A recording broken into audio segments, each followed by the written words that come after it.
Okay, let's get back to this great interview, Charlie Munger Unplugged, hosted by MTV. No, of course not, it's the Wall Street Journal. But good nonetheless, as if MTV was good anymore, which it's not. But anyway, we're going to talk about everyone's favorite topic that they like to brag to other people about, reading. But in this case, we're going to go over Charlie Munger's reading routine, and he's a billionaire and a very smart guy, so it pays to listen to him. So they asked him, what does your workday look like? He says, well, I have always sought, since I quit law practice in 1965, to have a lot of time in every day to read and think. Read and think. I gotta stop right there because that is a key portion, the think part. He's not just reading, he's thinking. May sound obvious, but no. A lot of people skip the thinking part. Most don't ever stop to contemplate about what they're reading. They're just blowing through it, which is really not effective at all. It ruins the point of reading. And it's not like you need to absorb as much information as possible. You're not a computer. We have Google to figure out any fact in 2 milliseconds. We don't need you to do that. The whole point of reading is to apply it to what you're doing. And the application, that's where the thinking becomes required. Because if you're just reading and not applying it, well, then it's just entertainment, right? You might as well be watching Netflix. But for some reason, intellectuals frown on a person watching Netflix 4 hours a day. But read a book, any book, oh, and you're a hero, an intellectual hero. For me personally, it takes me forever to get through a book. Because if it's actually a good book, then it forces me to stop all the time. Because it'll say something that triggers something, and I'll be thinking about it and be like, okay, how do I apply this? It's the difference between an active process of reading and a passive process. Passive process is you're just reading words. Active is you're reading, stopping, and thinking. And honestly, I don't read as much as I probably should because it's exhausting. But I know that the reading I do is worth it because it's tiring me out. Because more than reading, it's like brainstorming with the author. Gotta keep it active. And a lot of times I don't even get through a book. Maybe it's a bad habit, but once I have something actionable, I drop the book and I go apply it as fast as I can. The reading ends and then the action begins. That's the whole point, right? Oh, and by the way, years of reading and thinking is how our team came up with our explosive stocks checklist. Go check that out. It's free. There's a link down below in the description and comments, and it's going to help you cut through all the BS and get to the 10 factors that actually signal a stock is about to take off, just like this little rocket in the background that you could barely see. But okay, back to Charlie. Did I hammer this point home enough, the thinking? Hopefully. So he says Warren, who's Warren Buffett, is the same way. We both hate to have too many appointments in one day. We both have long segments of free time. The lives we live would look to anybody else like academics.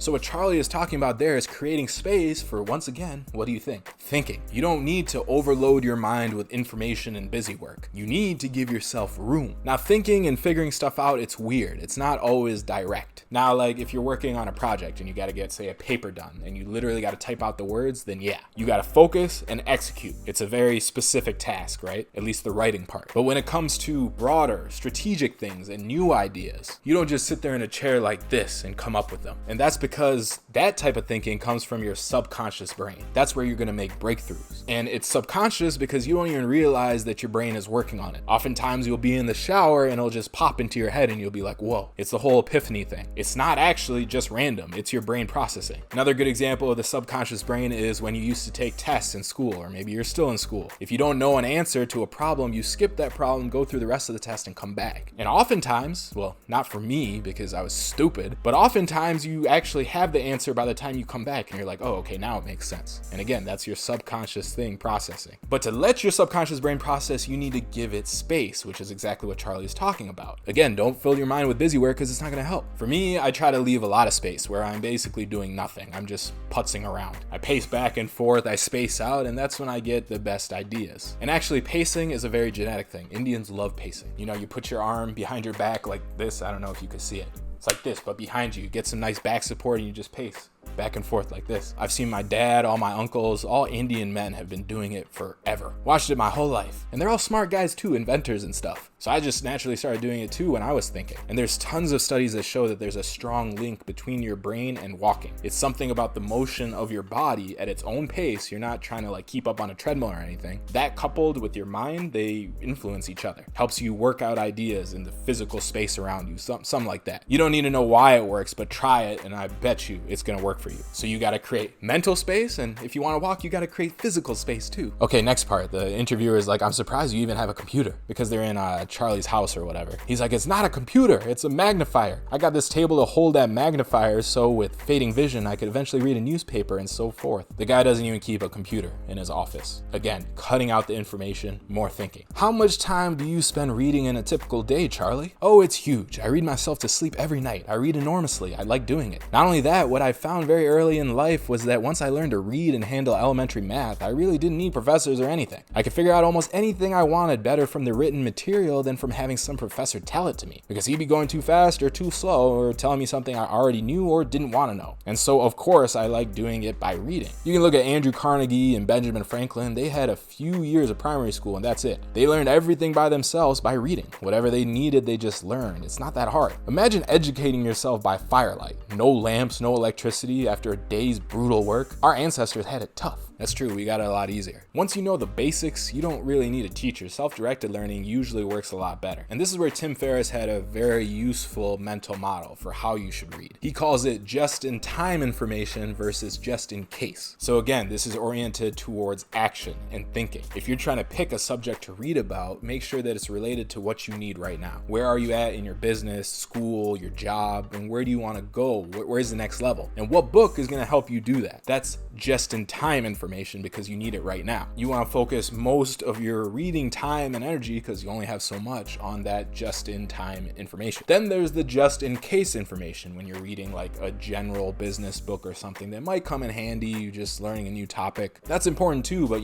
constrict that time, because just in case means, just in case it comes in handy later. It's going to be less actionable. So for me, like I said, I'm a slow reader and I usually don't finish books, but the only time I devour a book, like in a single day, or read a bunch of articles, take these courses real quick, is when it's something that I want to execute on right away. And that actually propels me forward a lot faster because I know what I'm trying to get out of it. Remember, always be geared towards action. And a big thing I got to mention about all this reading, don't be one of those people who reads nonstop and then brags about it, especially on Twitter. I'm sure if you're on Twitter, you've seen all those posts, people listing at the end of the year, so December, even in January, I read 60 books last year. This year, I'm going to read 300. First of all, no, you most likely did not read all those books. And even if you did read them, if you read that many, did you even get anything out of them? And then these guys will post their top 5 books. And their top 5 books happen to be the most common, popular, virtue signaling books there are. So you read 60 to 100 books and you only have those as your top 5? Didn't find anything else interesting? There'll be books like Sapiens or Dalio's Principles. And again, they're just putting it there because it's virtue signaling to the tribe. Like, look, I'm smart, I'm an intellectual. And I know that because I got 2 Dalio books right there.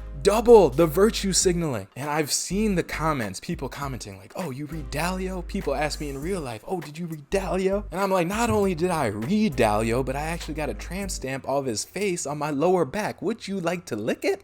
God, this virtue signaling, man. Don't do it. Don't be like me with 2 of the same books stacked under a trophy. It is the saddest background in the history of YouTube. But the point is, if you're always reading and not doing anything, then it's just mental masturbation. That's what we call it. Action, action, action. Remember that. And honestly, in my opinion, the best learning doesn't come from reading. It comes from executing on something, getting feedback, and then adjusting. And you learn much better through that process. It's the whole concept of deliberate practice. Now, the basics, like the principles, you could always learn from a book. That's good to have that foundation. But you're not actually going to understand those basics or those principles until you practice them. You can understand them on the surface level to begin with, but until you practice, you're never going to get deeper. It's like what Josh Waitzkin said, the famous chess player searching for Bobby Fischer. He says he's making smaller and smaller circles. And I actually didn't fully understand that until about a month ago. Because what it means is that you can understand something, but over time, you just understand it better and better. So my analogy that makes more sense is you get deeper and deeper. Him is like circling around it, coming closer and closer, which I guess is true because in the process of learning, you end up starting with something, going to something else,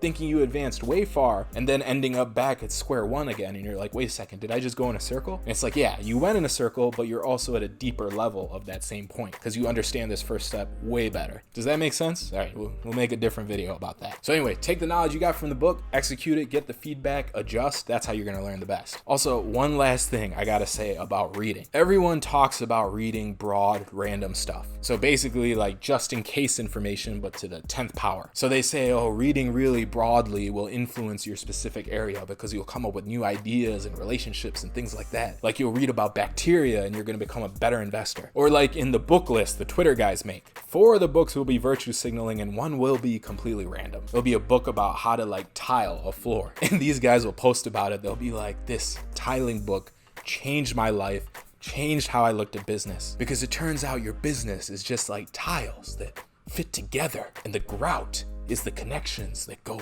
through the tiles. And the guy's talking about some book like Tiling for Dummies. It's like, shut the hell up, man. You're doing too much. So people way overdo it with the broad reading. I'm not saying don't do it at all, because you definitely will be able to look at something from a different angle just by studying some random topic, but maybe keep that to 10%. Rest of the stuff you want to focus more on direct action. That's what's going to push you forward, help you make more money or whatever you're trying to do. At the end of the day, remember, ideas are a dime a dozen. Execution is everything. So spend 90% of your time executing and 10% pondering in a thinking chair with a leather-bound book. Just avoid being a pretentious douche and you'll be on the right track. And if you want to execute better on picking stocks, then definitely check out our checklist. It's free, link down below in the description and comments. It's good stuff. It'll save you a lot of time so you can read more. Comment down below, let me know how wrong I am about this reading thing. I'm sure at least a few people or everyone will disagree with me, or maybe not. Let me know in the comments. I love comments. Smash like too, subscribe, hit the notification bell so you get an email notification when new videos come out. This is fun, right? You want to watch more? Yeah? You're not too busy reading, are you? Charlie Munger actually watches this channel. That's a lie, but subscribe anyway. And I will see you in the next video. Stay fallible out there. Bye.